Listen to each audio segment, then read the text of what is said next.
Installation of duct unit. Preparation. Preparation of installation tools.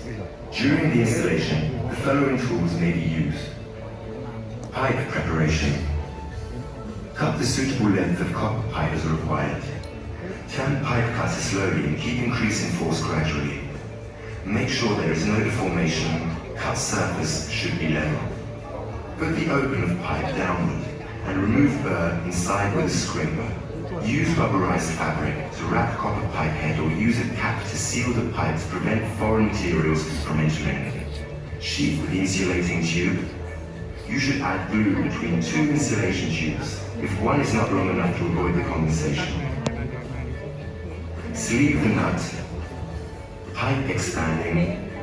Make pipe socket for copper pipe with pipe expander. Firmly hold copper pipe in a die in the dimensions shown in the table. Fix flaring tools. Turn the handle clockwise and stop it when it rattles. Turn the handle counterclockwise and remove the tool. Pipe socket should be level, uniform and free of crack. Wire stripping. Select applicable wire according to rated current value. Two common specifications are shown in the figure. Strip rubber skin at both ends of the connecting wire separately to uncover the connecting wire. Use wire stripper to strip wire core.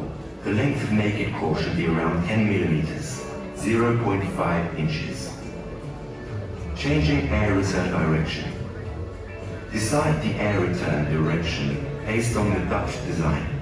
Back return and bottom return can be optional, but the standard configuration is back return. You can change it to bottom return manually on site. Put the unit upside down. Release the screws to remove the bottom panel. Release the screws to remove the air return flange from the back side. Put the bottom panel to the back side and seal it with screws. Put the flange to the bottom side. Note that the fastener of flange should be in the hole of the back panel. Then use screws to fix it. Now, the air return hole has been changed to the bottom. Install the main body. When installed, the indoor unit should keep minimum distance to surrounding objects. Make a decision of the position of the installation and the pipe exit direction. Measure the dimensions between suspending groove holes and confirm the position of the holes for suspending bars on the ceiling. Drill 4 holes with a diameter of 12 millimeters, 0.5 inches, and depth of 45 to 15 millimeters, 2 inches, at the confirmed positions on the ceiling. Then embed the expansible hooks. Install the suspending bars. Note, place the concave side of the installation hooks towards the expansible hooks. Determine the length of installation bars from the height of the ceiling. Make sure the distance between the unit and ceiling is no more than 20 millimeters, 0.9 inches. Lift indoor unit. Insert suspending bars into hanging groove holes at both sides of the indoor unit. Adjust the nuts of the 4 bars to make sure that the main body remains level with a leveling tool. Drill the wall hole. Measure the dimensions of valves and dimension between valves and wall to determine the position of wall hole. Avoid wires and other foreign materials inside and on the wall. Attention should be paid that the inside of hole should be about 10 millimeters, 0.5 inches higher than the outside for good drainage. The position of wall hole should be a little lower than the lower side of the unit. Drill the wall hole. Drill the wall hole.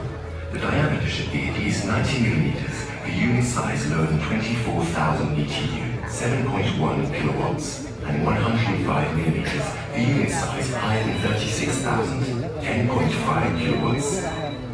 Put on wall socket. Pipe connection. Bind the connection pipes and wires together with wrapping tape. Wrapping is conducted in order where power wire and signal wires are at the other side. Connecting pipe is at the lower side based on the approach to exit pipe. And do not pull serpentine pipe hard during wrapping. The drain pipe should be sheathed in insulating pipe. Thermal insulation to avoid condensation and leakage on the outer surface of drain pipe. Lead the connection pipes and wires through the wall hole and into the unit. Note that do not damage the insulation layer. Remove the protecting nuts of the copper pipe. The cone should be vertical to top pipe socket. 2 wrenches is used to fasten the nut after the connecting nut is screwed to the bottom of the bolt with hand, and loosen it moderately after tightening for further tightening. Firstly, connect the high pressure pipe, then the low pressure pipe. Connection of drain pipe. An extra pipe connector should be repaired if there is no drain hose in the accessories.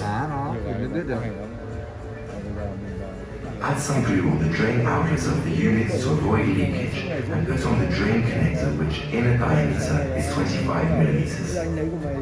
Add some glue on the drain pipe and insert it into the drain connector. Make the insulation tube covered the whole drain pipe as well as the drain connector. Do not pull the drain pipe in order to avoid the main body is pulled.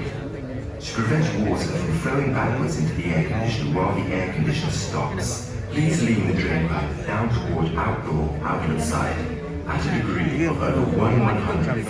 Set up a supporting point on the pipe at intervals of 1 to 1.5 meters, 40 to 60 inches, to prevent the drain pipe from bending because of gravity.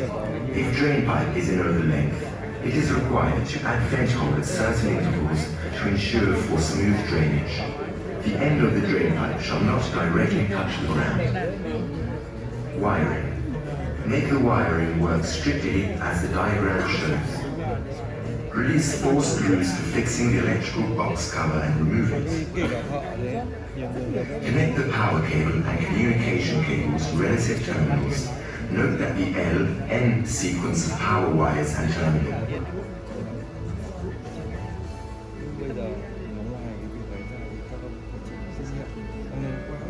About the communication, S1 and S2 are without polarity, but the cable must be shielded, one and the shell should be earthed.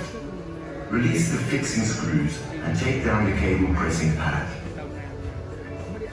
Arrange the cables well through the gap of the box and press them with the pad and use screws to fix it. Make sure that the connection will not be pulled. Take out the display box from the accessory bag and hang it on the outside of the control box. Connect the 10-core wire to the reserved connector from the main PCB. Arrange the wire to make it in the wire groove. Connect the wire of wired controller to the connector from the display box. Close the electrical box cover and fix with screws. Leak detection. When outdoor unit is installed and vacuum work is finished, open both valves of outdoor unit and let the refrigerant go into indoor unit. The 2 connectors of gas pipe and liquid pipe should be checked if there is any gas leakage. Leak detector detection. Probe moves around 2 connectors at slow and uniform speed of 2 to 5 centimeters a second. And the probe is kept at the length of 1 millimeter to 5 millimeters, 0.04 to 0.2 inches, away from the connectors. It turns 1 lap around valve ports of high pressure valve and low pressure valve respectively. If leak alarm occurs, remove probe for retesting and confirmation. Soapy water detection. Apply soapy water. Washing powder is inapplicable, of high concentration to all interfaces of nuts with brush. Then observe it for 2 to 3 minutes. Repeat this as needed. If bubbles emerges, leakages exist in the system, nut should be tightened further. Cover the connectors with insulation tube and band them with banding tape. Make and install the air duct according to the requirement. The dimension of the duct connector should be same as the air outlet flange of the duct unit. Confirm the positions of screws and make holes according to the screw holes in the flange. Sleeve the duct connect to the flange and use screws to fix them together. Installation of wired controller. Use a flat screwdriver to push the buckles of wired controllers to open it and remove the back cover. Determine the installation position and use the back cover to locate the screw holes. Drill screw holes and wire hole if you want to